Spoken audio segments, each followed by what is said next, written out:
In the Filipino language, si and SINA are personal name markers used to indicate the subject of a sentence when referring to people by name.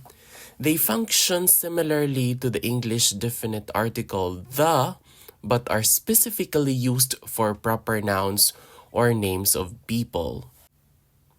Let us first discuss si, which is singular. Si is used when referring to one person by name. Let us have the following examples. Si Maria ay mabait. Si Maria ay mabait. That means Maria is kind. Si Juan ay nag-aaral sa Maynila. That means Juan is studying in Manila. Nag-aaral is studying. Aral is the root word. Si Jose ang aking kaibigan. That means Jose is my friend. A kaibigan is a friend. Si Ana ay isang guro. That means Ana is a teacher. Si Ana ay isang guro. Si Miguel ay mahilig sa basketball. That means Miguel likes basketball.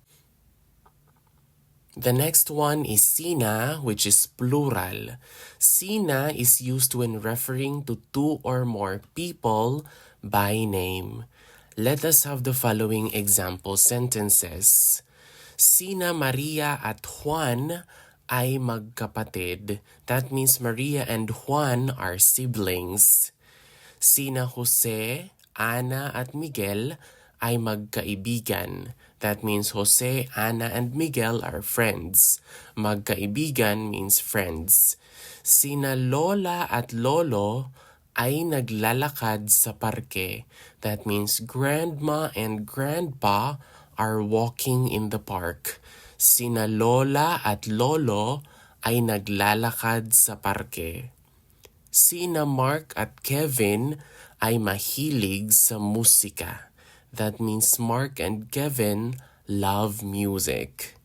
Sina Mark at Kevin ay mahilig sa musika. Sina Ben at Carla ay pupunta sa palengke. That means Ben and Carla will go to the market. Sina Ben at Carla ay pupunta sa palengke. Let us have the following key points to remember. Si, once again, is used for one person. Sina is for two or more people or persons.